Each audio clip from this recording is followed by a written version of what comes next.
अतिभक्ति के संबंध में और अतिभक्ति की सीमा के संबंध में एक बात जानकारी की और है।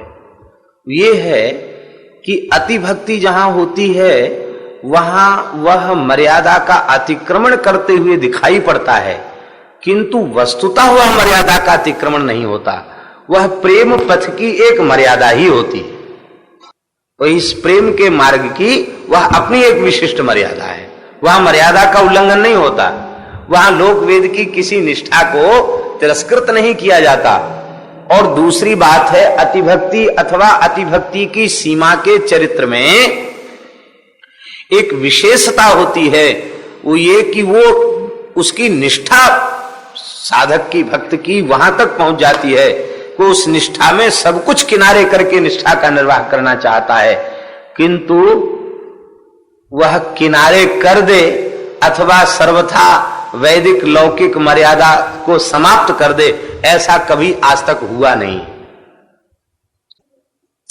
सामान्य साधक अतिभक्ति के चरित्रों को पचा नहीं सकता।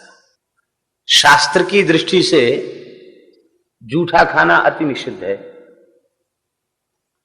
और श्रीमद् भागवत में प्रथम स्कंध में नारद जी के चरित्र में नारद जी खुद स्वीकार कर रहे हैं, उच्छिष्ट ले पान अनुमोदितो द्विजैहि सकृत स्म भुंजे तदपास्त किल्विषा एवं प्रवृत्तस्य विशुद्ध चेतसस् तद्धर्म एवात्म रुचि प्रजायते। कहते उन महात्माओं का शीत प्रसाद लेने से हमारा अंतःकरण इतना निर्मल हो गया कि हमारी भागवत धर्म में रुचि उत्पन्न हो गई, मेरे सारे पाप नष्ट हो गए, मेरे हृदय में भागवत धर्म के प्रति रुचि का उदय हो गया, रुचि प्रकट हो गई। मानो नारद जी ने कह दिया, हमें तो यहां तक संत शीत प्रसाद ने ही पहुंचाया है। पौराणिक भक्तों में नारद जी ने स्वीकार कर लिया। और कलिकाल में एक भक्त हुए श्री कालिदास, खूब नाम आपने सुना होगा, श्रीमन महाप्रभु जी के परिकर के ही थे वो, श्री चैतन्य महाप्रभु जी के परिकर के कालिदास, ये उड़ीसा के ही थे। इनकी ऐसी विचित्र निष्ठा, ये संत शीत ही ग्रहण करते थे, दूसरा कुछ ग्रहण ही नहीं करते। बस पता चल जाए अमुक जगह कोई अनन्य वैष्णव है तो फिर वह किसी जाति का हो, किसी आश्रम का हो, इससे उन्हें कोई प्रयोजन नहीं, उसका शीत प्रसाद लेने पहुंच जाते। चाहे वह गृहस्थ हो या विरक्त, इससे भी उन्हें कोई प्रयोजन नहीं। हो भगवान का भक्त, उसका अधरामृत प्रसाद लेने की, चरणामृत लेने की ऐसी निष्ठा, किसी न किसी युक्ति से उसका अधरामृत चरणामृत ले लेते। एक अंत्यज कुल के भक्त थे, वे इतने दैन्य भाव में भावित रहते थे, श्री जगन्नाथ जी के नील चक्र का दर्शन करके रोते रहते, ध्वजा का दर्शन करके भगवान के सामने अपना मुंह कैसे दिखाएं। भगवान जगन्नाथ जी उनके यहाँ लीला करते थे आकर, बड़े गरीब थे, जंगल से लकड़ी बेचकर निर्वाह कर लिया करते थे। कालिदास जी उनको प्रणाम करते, उनका प्रसाद लेना चाहते, अब कोई कैसे दे, वो ब्राह्मण को प्रसाद कैसे दे कोई। तो इन्होंने क्या विचित्र लीला रची कि ये आम लेके गए पके हुए और इनके घर पहुंच गए। बोले हमारे मन में प्रेरणा भई, आप अपने ठाकुर जी को आम का भोग लगाओ, ऋतु फल है, भोग लगाओ। मन में सोचे चलो कोई बात नहीं, आज लकड़ी काटने नहीं जाना पड़ेगा, आम का भोग लगा के कुछ पालेंगे आम और कीर्तन करेंगे बैठ करके। और ये आम दे करके उनकी झोपड़ा के पीछे पेड़ों के झुरमुट में बैठ गए। क्यों? बोले कि आम इधर ही घूर फेंकते हैं, अपना कचड़ा फेंकते हैं, तो आम चूस करके गुठली और छिलका तो फेंकेंगे, हमें प्रसाद मिल जाए।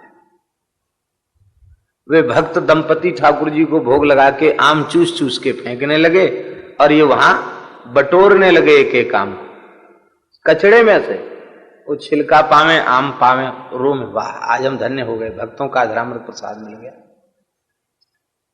श्रीमन महाप्रभु जी का बहुत कठोर नियम था, कोई जूठा नहीं ले कोई चरणामृत न ले। मूर्छा हो जाती थी महाप्रभु जी को, नहीं देते थे किसी को अपना प्रसाद। श्री जगन्नाथ जी का दर्शन करने जब श्रीमन महाप्रभु जी पहुंचते तो वहां आपने देखा होगा बाहरी द्वार पर वहां पानी भरा रहता है, जिसमें कोई भी जाए तो उसके पैर प्रक्षालित हो जाएं तब जगन्नाथ जी के भीतर प्रवेश करे। तो महाप्रभु जी जब उस जल में से होकर निकलते थे तो जल को बंद करके फिर निकाल दिया जाता था, सुखा दिया जाता था। महाप्रभु जी के निकलने के बाद फिर दूसरा जल भरा जाता था, कोई इसमें से ग्रहण न कर ले। और महाप्रभु जी जा रहे थे और जल में खड़े होकर उन्होंने जैसे अपने चरणों का प्रक्षालन किया, कालिदास आए, साष्टांग दंडोत किया और महाप्रभु जी को देखते ही देखते 3 अंजलि भर करके 3 अंजलि भर के पिया। और महाप्रभु जी नाराज भी नहीं हुए, रोका भी नहीं, वो पी रहे हैं और वो अपनी करुणा भरी दृष्टि से मंद मंद मुस्कुरा करके देखते, बोले नहीं कुछ भी। जब 3 हो गया तो महाप्रभु जी ने प्रेम भरी झिड़की देते हुए कहा, कालिदास बस, अब चौथी अंजलि मत भरना, खाली कर दो इस जल को। निकल गए, जल खाली करवा दिया, सुखवा दिया। अब तो वैष्णवों में थोड़ा सा ये हो गया कि हम लोग तो सदा साथ रहते, सेवा करते, हमको प्रसाद नहीं, चरणामृत नहीं, और ये निकट भी नहीं रहता, कभी कभार आता है और इसको खड़े खड़े चरणामृत भी दे रहे हैं, और केवल ये तो हमारे संतोष के लिए कहा गया कि बस अब चौथी अंजलि मत लेना। 3 पी लिया तो बाकी क्या रह गया? भरपेट पी लिया चरणामृत, अब बाकी क्या रह गया? आखिर रोक नहीं सके अपनी भावना को, श्रीमन महाप्रभु जी के सामने रख दिया। महाराज, अब किसी को प्रसाद और चरणामृत नहीं लेने देते हैं। वो कालिदास ने लिया, आप खड़े खड़े देखते रहे, मुस्कुराते रहे, और खाली हम लोगों को थोड़ा सा खुश करने के लिए कह दिया कि बस बस हो गया, अब इससे ज्यादा मत लेना, चौथी अंजलि मत भरना। प्रभु आप समदर्शी हैं, ये विषमता कैसे? महाप्रभु जी ने कहा, कालिदास जैसी वैष्णवता, अधरामृत और चरणामृत लेने की निष्ठा जगत में अन्य किसी भागवत में आ जाए, यह अतिशय दुर्लभ है। ऐसी निष्ठा किसी की हो वो पात्र है। अब ये अति भक्ति है, भक्ति नहीं है, ये अति भक्ति है। अति भक्ति की सीमा के चलते